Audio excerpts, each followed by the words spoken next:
সে প্রোগ্রামের মধ্যে প্রকাশ্য বলছে বাড়ি বাড়ি অস্ত্র রাখো, ধারালো অস্ত্র রাখো, তাকে বন্দি করা হবে না, তাকে প্রোগ্রাম করতে দেওয়া হবে।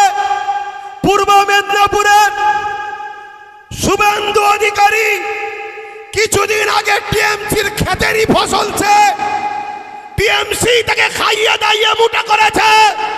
সেই শুভেন্দু অধিকারী মুসলিম বিদ্বেষী, ইসলাম বিদ্বেষী, সংবিধান বিরোধী যখন কথা বলবে তাকে আগে পিছু গাড়ি দিয়ে পাহারা দিয়ে রাজ্য সরকার নিয়ে যাবে। যাও গিয়ে তুমি বলো, তুমি না বললে মুসলমানরা ভয় খাবে না আমাকে, তাহলে ভোটটাও দেবে না।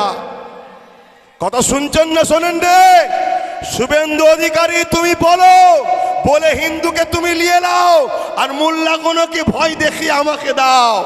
এই যে সেটিং এর রাজনীতি তাদের চলছে আপনাদের এলাকার এই পাশেতে ইসলামের নবীর নামে অপমানমূলক কর্মকাণ্ড করা হয়েছিল, ইসলাম বিদ্বেষী কর্মকাণ্ড হয়েছিল।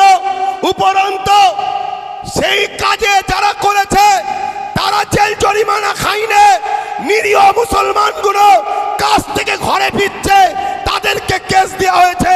এই রাজ্য সরকার মূলত তার আঁচলের তলায় আস্তে আস্তে বিজেপিকে বড় করার ষড়যন্ত্র করতে চাইছে। তার প্রমাণ আজকে আবার এখানে বাধা দিবার ষড়যন্ত্র দিয়ে প্রমাণ করে দিল।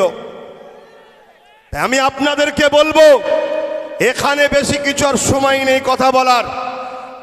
আমি একটা শুধু আপনাদের কাছ থেকে সাক্ষ্য নিতে চাই। সেই সাক্ষ্যটা হচ্ছে এটাই, দেশের জন্য, সংবিধানের জন্য, ওয়াকাবের জন্য, মুসলিম হোক, হিন্দু হোক, আদিবাসী হোক, দলিত হোক, আমাদের সবাই ভারতীয়, প্রত্যেকটা মজলুম অসহায়